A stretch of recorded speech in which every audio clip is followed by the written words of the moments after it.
These moss poles are supposed to stabilize your plant, but as it grows, they actually become more and more unstable. The problem is this stake is so short, it can't actually reach the bottom of your pot. So when you do stick it in your plant and it starts getting taller, it can't actually provide any of that stability that you need. Once your plant gets bigger, especially something like your Monstera, it will be so heavy that it will pull these moss poles down into any position, making it more and more unstable. And here are some examples from the internet. It's always the same problem. What you actually need is a single piece of wood that goes all the way to the bottom of your pot. That's where the true stability comes from. Doesn't matter if it's a piece of wood, even a broomstick will work. And despite these not even being made of moss, I still hate them. And after following the advice of others that show that moss poles can give your plant such amazing growth, with evidence to back it up, as soon as you type in buy moss pole into Google, this comes up. So of course you just gotta buy the Moss Pole 68-inch 6-pack plant moss pole for Plants Monstera pole, 15.6-inch coir totem. Trust me, these are not the moss poles that you're looking for. The whole point of a moss pole is that while the moss stays wet, the roots along the stem of the plant grow into the moss, anchoring the plant, and it gets extra water and nutrients. But this is not moss. This is the outside of a coconut wrapped around a plastic pole, otherwise known as coco coir. Now, because there's so much great content online about moss poles, buyers are under the assumption that these need to stay wet 100% of the time. But since we know these are made out of coir and not actual moss, do they even stay wet? I am going to come back and check in on this to see if there's any difference from our dry side and our wet side. But part of the problem is that the layer of coco coir is actually so thin around the plastic pole. I don't think this is going to retain a lot of moisture. If it doesn't retain a lot of moisture, that means that customers are going to be watering this multiple times a day and very unhappy with this product. So it's been about half an hour and I can just barely tell what is the dry side and what's the wet side. So after squeezing this with paper towel, it was a little bit wet, but it seems to be only really near the top side. The bottom is quite dry, but if I hold it long enough on the top, you can see that there's some moisture left. But keep in mind, I was holding this upside down, so I guess the water is just draining down here. But really, after half an hour, even still, that's like 70 to 80% dry after 30 minutes. That's not good. Okay, maybe I didn't spray it enough. Let me try something else for you. Okay, here.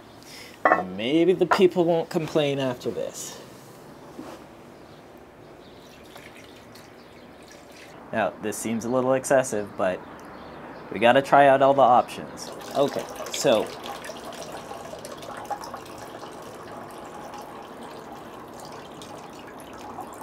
I soak this for a couple of minutes and I'm gonna leave it out. We'll test to see how long it takes to dry out, a reasonable amount. After about 45 minutes of completely submerging this, I'm pretty much getting the exact same results. Towards the top, it's pretty much dry as a bone. All of the water is soaking down to the bottom, and while it's still pretty damp down here, I wonder what's gonna happen in the next couple of hours. So unless you're home all day and you're willing to water this coco coir pole every couple of hours, honestly, it's not even worth bothering to try. Now, I'm not saying these coco coir poles are without their use. If you've already bought some and you plan on keeping yours, that's great, if you know their limitations. To be honest, with coir poles, you can keep a really nice looking plant, but I wouldn't plan on stacking any more than 2 of these together. Also, don't plan on seeing the kind of massive growth that you see from other creators like Sydney Plant Guy, Nora the Leca Queen, or Plants by Melissa, who's actually taking apart all of her moss poles right now as we speak. You would need to have a consistently wet moss pole facing the same direction consistently, getting blasted with light from pretty intense grow lights or a gigantic window. In our Discord community, we have a member named Ancatic who's really showing exactly what it takes to get the kind of growth that I think most people are expecting.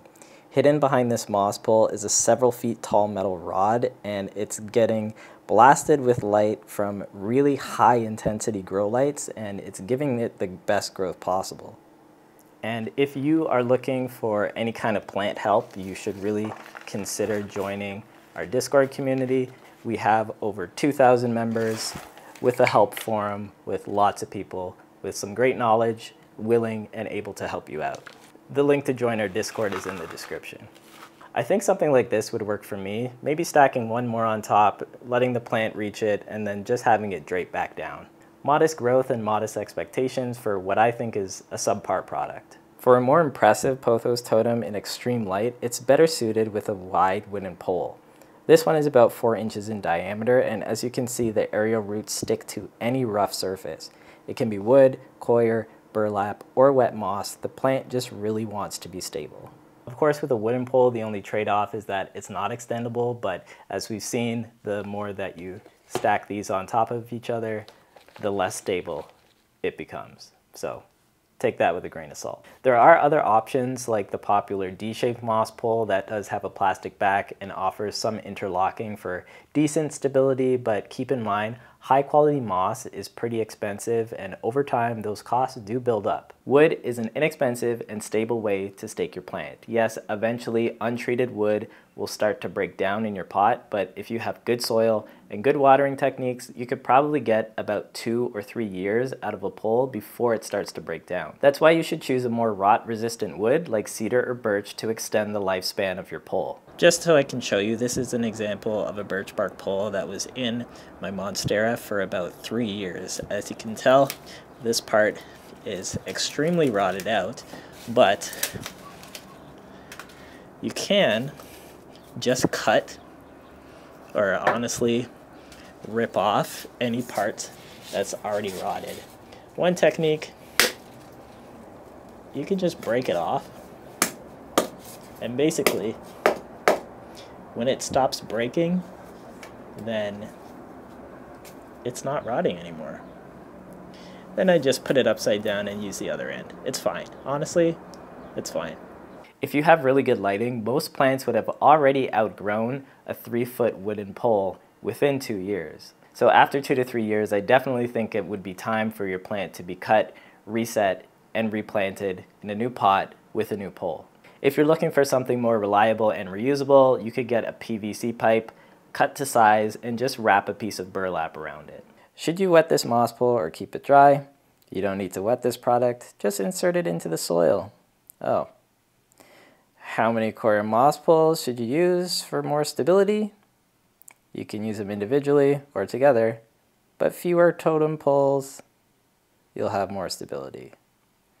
Huh. Maybe I should have just read these instructions and not made this entire video.